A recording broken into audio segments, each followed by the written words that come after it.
नमस्कार. तर पिंगा ग पोरी पिंगा या मालिकेच्या आजच्या भागात आपण पाहणार आहोत की वल्लरी आणि मनोज कुठेतरी चाललेले असतात.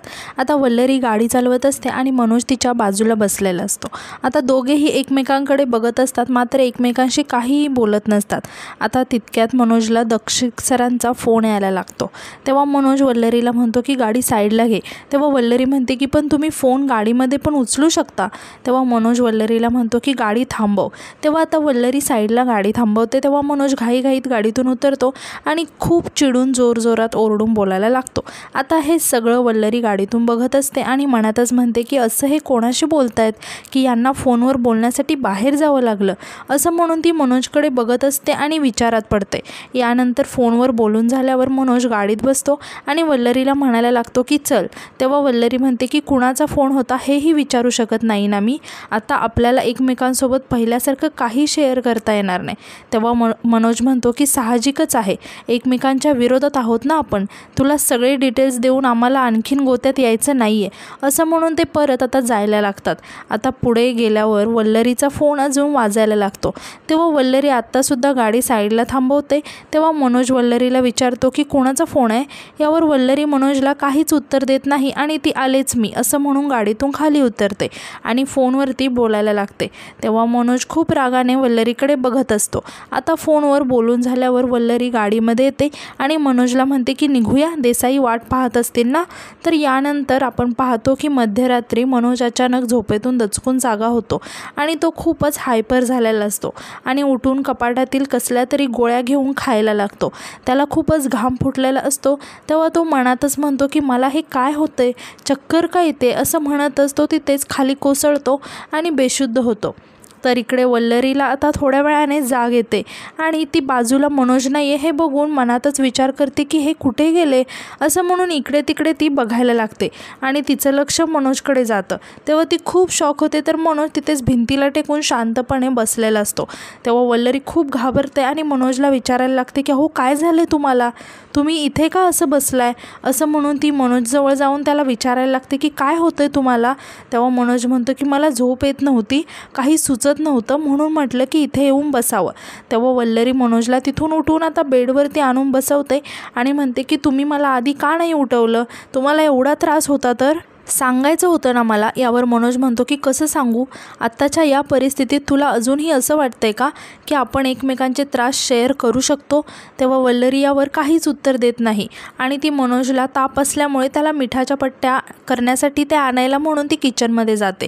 आता इकडे पुष्पाला अचानक जाग येते आणि वल्लरीला किचनमध्ये बघून ती मनातच विचार करते की एवढ्या रात्री ही वल्लरी किचनमध्ये काय करते, मनोज भाऊजींची तब्येत परत बिघडली की काय. आता वल्लरी मनोजजवळ येऊन त्याच्या डोक्यावर मिठाच्या पट्ट्या ठेवते. तर दुसऱ्या दिवशी सकाळी पुष्पा किचनमध्ये काम करत असते. तेव्हाच तिथे इंदुताई येतात आणि पुष्पाला विचारायला लागतात की अजून नाश्ता नाही झाला का, म्हणजे आज उपाशीच राहावं लागते वाटतं. तेव्हा पुष्पाला खूपच राग येतो आणि ती इंदुताईंना म्हणायला लागते की सगळं मीच करते, हां आजूबाजूला काय चाललंय त्याचा अंदाज घ्यावा, तसं करावं. तर ते राहिलं बाजूला आणि म्हणते की बरं ते जाऊ द्या, तुम्हाला माहिती आहे का काल रात्री काय झालं ते. तेव्हा इंदुताई विचारतात की काय झालं. यावर पुष्पा सांगते की वल्लरीची नुसती धावपळ सुरू होती, थंड पाणी काय, मिठाच्या पट्ट्या काय. मला काय वाटते मनोज भाऊजी आणि वल्लरीचं काल भांडण झालं ना जोरात, त्यामुळे मनोज भाऊजींना ताप आला असेल. तेव्हा इंदुताई उठतात आणि या आतमध्ये घाईघाईत जायला लागतात आणि मोठ्याने ओरडायला लागतात की आग लागली तिच्या वकिलीला. तेव्हा पुष्पा इंदुताईंना थांबवते. तेव्हा इंदुताई रागातच म्हणतात की हिच्यामुळे माझ्या मण्याची अशी अवस्था झाली, बिचारा माझा मण्या, ही बाई ना त्याच्या जीवावर उठले. तेव्हा पुष्पा रागात म्हणते की झालं का गाढवासारखं ओरडून, कळते तुमची माया हां सासूबाई, आणि हे सगळं कुणामुळे झालं, त्या वल्लरीमुळे ना, मग तिला तिची लायकी दाखवली पाहिजे ना. तेव्हा इंदुताई म्हणतात की मण्याच्या आजारपणाचा आणि वल्लरीची लायकी दाखवण्याचा काय संबंध आहे. तेव्हा पुष्पा म्हणते की सगळं सांगावं लागतं रे बाबा या बाईला. आणि ती म्हणते की असं काय करता हो सासूबाई, मनोज भाऊजींच्या तब्येतीची तुम्हाला एवढी काळजी आहे ना, मग त्यांची तब्येत कोणामुळे बिघडली, वल्लरीमुळे ना, मग तिला तिची लायकी नको का दाखवून द्यायला. असा तमाशा झाला पाहिजे ना, आणि तमाशा नाही झाला तर दिवसाची सुरुवात कशी काय चांगली होईल सासूबाई? तेव्हा इंदुताई पुष्पाला म्हणतात की हो समजते ना मला, तुला माझ्या खांद्यावर बंदूक ठेवून चालवायचं आहे ना. आणि म्हणतात की हे बघ पुष्पे, तुला वाटतं ना तमाशा करावा तर मग तू कर तमाशा, मला कशाला सांगते. तेव्हा पुष्पा चिडून म्हणते की तेच तर, मी नाही ना करू शकत तमाशा. तेव्हा इंदुताई आश्चर्याने विचारतात की का? यावर पुष्पा म्हणते की मी जर तमाशा केला तर त्या वल्लरीला सगळं कळेल ना, स्पष्ट होऊन जाईल सगळं, मग खूप हुशार आहे ती, असं करून नाही चालणार मला. आणि मुळात या खेळाचा वजीर आहे मी, वजीर. वेळ येईल ना तेव्हाच माझी चाल खेळेल मी आणि समोर येईल. तोपर्यंत तुमच्यासारखा घोडा आणि माझ्या नवऱ्यासारखा तिरका चालणारा उंट तो काम करेल ना. यावर इंदुताई काहीच उत्तर देत नाहीत. तेव्हा पुष्पा म्हणते की अहो असं काय बघत बसलाय, तमाशा कसा करायचा याचा विचार करा ना. वल्लरी आंघोळीला गेले, मनोज भाऊजी तिकडे एकटेच आहेत. त्यांच्याबद्दल बोला, त्यांच्यासोबत बोला, त्यांच्या मनात कसं भरवता येईल ना वल्लरीबद्दल ते बघा. तेव्हा इंदुताई घाबरून म्हणतात की नाही नाही, तुला माहिती नाही आहे तो मण्या कसा आहे ते, त्याच्या बायकोबद्दल एक शब्दसुद्धा नाही ऐकून घेत तो. आणि परत म्हणतात की बरं ठीक आहे, काय भरवायचं आहे त्याच्या मनामध्ये सांग मला. तेव्हा पुष्पा हसायला लागते. यानंतर इंदू आणि पुष्पा मनोजच्या खोलीत येतात तर मनोज झोपलेला असतो. आता पुष्पा इंदुताईंना जबरदस्तीने मनोजपाशी जायला सांगते आणि ती तिथून निघून जाते. तेव्हा इंदुताई मनोजला आवाज द्यायला लागतात आणि म्हणतात की मन्या, का बरं झोपलाय बेटा, बरं वाटत नाही आहे का तुला? आणि त्या मनोजला हात लावून बघतात आणि म्हणतात की अरे बापरे, ताप आहे अजून तुला. आता मनोज तिथेच उठून बसतो आणि इंदुताईंकडे बघायला लागतो. तेव्हा इंदुताई मनोजला म्हणतात की मन्या, अरे काय घोर लावून घेतलाय रे तू, तुझ्या जीवाकडे पण लक्ष दिलं पाहिजे. ताप आल्यावर फक्त पट्ट्या बदलणं हेच कर्तव्य नसतं रे बायकोचं. आपल्या नवऱ्याला कशामुळे त्रास होतो, काय केल्यामुळे बरं वाटतं हे समजून घेणंसुद्धा बायकोचं काम असतं. खरं सांगू का, त्या वल्लरीमुळेच तुझी ही अवस्था झाली, कुणाचीच नाही आहे रे ती. म्हणूनच मी तुला तेव्हा पण सांगत होती की बाईच्या जातीला जास्त शिकवायला नकोच, पण तुला तेव्हा तुझ्या आईचं बोलणं पटलं नव्हतं ना. आणि आता बघ, आणि त्या इमोशनल होण्याचं नाटक करत म्हणायला लागतात की तुझी ही अवस्था पाहून आई म्हणून माझ्या जीवाला काय वाटत असेल ना याचा विचार केलायस का तू कधी? अरे उद्या त्या वल्लरीमुळे तुझ्या आयुष्यातील महत्त्वाची वर्ष जर तुला जेलमध्ये काढावी लागली तर तुझ्या आयुष्याचं नुकसान होईल मन्या. म्हणून सांगते, घटस्फोट दे तिला. तेव्हा मनोज त्याच्या आईकडे बघायला लागतो. तेव्हा लगेच इंदुताई म्हणायला लागतात की अरे म्हणजे घटस्फोटाच्या धमकीने ती घाबरली तर चांगलंच आहे ना, आणि तरीही तिला काहीच फरक पडला नाही तर देऊन टाक घटस्फोट. तेव्हा मनोज म्हणतो की आई अगं तू काय बोलतेस, हे तुझं तुला तरी कळतंय का? यावर इंदुताई मनोजला म्हणतात की अरे मन्या, तू तरुण आहेस, अजून पोरींच्या तुझ्यासाठी रांगा लागतील. एखादी चांगली मुलगी बघ आणि नव्याने संसार सुरू कर. त्या वल्लरीला वटणीवर आणण्याचा हाच एक उपाय दिसतोय मला. तेव्हा मनोज म्हणतो की मला खरंच कळत नाही की तू असा विचार करूच कसा शकते की दुसरं कोणी भरवतंय तुझ्या डोक्यात हे सगळं. तेव्हा इंदुताई खूपच घाबरतात. तितक्यात आता इंदुताई काहीतरी बोलणार तेव्हाच पुष्पा धावतच आतमध्ये येते आणि म्हणायला लागते की सासूबाई, अहो काय हे, काय सांगताय तुम्ही हे भाऊजींना? आपलं एकत्र कुटुंब आहे ना, नवरा बायकोमध्ये भांडण झालं तर संसार कसा नेटाने सुरू राहील त्याचा सल्ला द्यायला पाहिजे ना तुम्ही, पण तुम्ही काय करता हे? आणि ती मनोजला म्हणते की भाऊजी एक लक्षात घ्या, आई आहे तुमची आणि आपल्या मुलाचं भलं कशात आहे यासाठी विचार करते आई, आणि तसंच बोलते. मनोज मात्र पुष्पाकडे आश्चर्याने बघत असतो. आता पुष्पा मनोजला आराम करायला सांगून इंदुताईंना तिथून घेऊन जाते. मनोजला मात्र पुष्पाचा थोडा संशय आलेला असतो आणि तो कसल्या तरी विचारात पडतो. तर यानंतर वल्लरी कोणाला तरी फोनवरती सांगत असते की मी आज ऑफिसला नाही येणार आहे, माझं काहीतरी पर्सनल रिझन आहे त्यामुळे मी नाही येते, आजच्या सगळ्या मीटिंग आपण उद्या शिफ्ट करूया. असं म्हणून आता ती फोन ठेवून देते आणि म्हणायला लागते की आता यांना दवाखान्यात घेऊन जाते, आल्यावर मुगाची खिचडी करते आणि आज दिवसभर आरामच करायला लावणार आहे यांना. तेव्हाच तिचं लक्ष अचानक मनोजकडे जातं. तर मनोज मस्त तयार होऊन ऑफिसला निघालेला असतो. तेव्हा वल्लरी आश्चर्याने मनोजला विचारते की कुठे निघालायत आणि एक दिवस ऑफिसला नाही गेला तर नाही चालणार आहे का?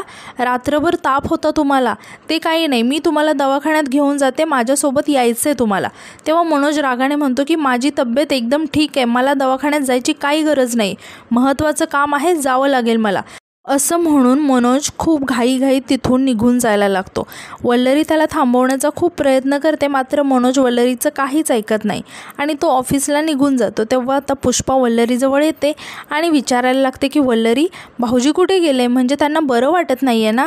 नाही म्हणजे आत्ता तू बोललीस ते ऐकलं मी म्हणून विचारलं गं. तेव्हा वल्लरी सांगते की बघा ना वहिनी, रात्रभर ताप होता त्यांना तरीसुद्धा आता ऑफिसला गेलेत, सांगून ऐकतच नाहीत माझं. असं म्हणून वल्लरी खूपच वैतागते. तेव्हा पुष्पा हळूच जाणून घेण्यासाठी विचारायला लागते की वल्लरी, भाऊजी अजूनही रागावलेत का गं तुझ्यावरती? म्हणजे तू त्यांना काही सांगितले आणि त्यांनी तुझं ऐकून नाही घेतलं, असं कधी होतच नाही ना गं? आता वल्लरी यावर काहीच न बोलता तिथून निघून जाते. तेव्हा वल्लरीला असं निघून गेलेलं पाहून इकडे पुष्पा हसायला लागते आणि मनातच म्हणते की काडी लावायची तेवढी व्यवस्थित लावली आहे मी, आता याचा भडका किती होतोय हे फक्त बघायचं बाकी आहे, असं म्हणून ती हसायला लागते. तर आता इकडे मनोज खाली येतो आणि इकडे तिकडे बघत हळूच डॉक्टरला फोन करतो आणि विचारायला लागतो की डॉक्टर, मला कालसुद्धा चक्कर आली होती, बेशुद्ध पडलो होतो आणि आताही अंगात ताप आहे, थरथरतंय अंग, मला खरंच बरं वाटत नाही आहे डॉक्टर. तेव्हा डॉक्टर विचारतात की मनोज, मी दिलेले औषधं व्यवस्थित घेताय ना तुम्ही? तेव्हा मनोज सांगतो की हो, पण तरीसुद्धा असं का होतं हे कळत नाही आहे मला. तेव्हा डॉक्टर म्हणतात की पण औषधांनी जरा तरी फरक पडायला हवा होता, पण जर का औषध देऊनही ही अवस्था असेल तर मला वाटते की तुम्हाला घरी सत्य सांगायलाच हवं. हे ऐकून मनोज खूप घाबरतो. तेव्हा डॉक्टर मनोजला म्हणतात की मी तुमच्या मागे सतत गेले काही दिवस लागलेलो आहे की तुमच्या घरी सत्य सांगा. तेव्हा मनोज घाबरतच म्हणायला लागतो की नाही डॉक्टर, मी हे कटू सत्य नाही घरी सांगू शकत. तेव्हा डॉक्टर म्हणायला लागतात की मनोज, सत्य कटू असलं तरी त्याला स्वीकारण्याशिवाय पर्याय नाही आहे आणि सत्य हेच आहे की तुम्ही आता काहीच दिवसाचे सोबती आहात, तुमच्याकडे फार फार तर 3 महिने उरले आहेत. तेव्हा मनोज खूप घाबरतो आणि रडायला लागतो आणि म्हणतो की नाही डॉक्टर, मी माझ्या बायकोला हे सत्य नाही सांगू शकणार, तिला हा धक्का सहन नाही होणार डॉक्टर, ती आमच्या सुखी संसाराची, बाळाची स्वप्न बघते आणि तिला कुठल्या तोंडाने सांगू की माझ्याजवळ 3च महिने आहेत.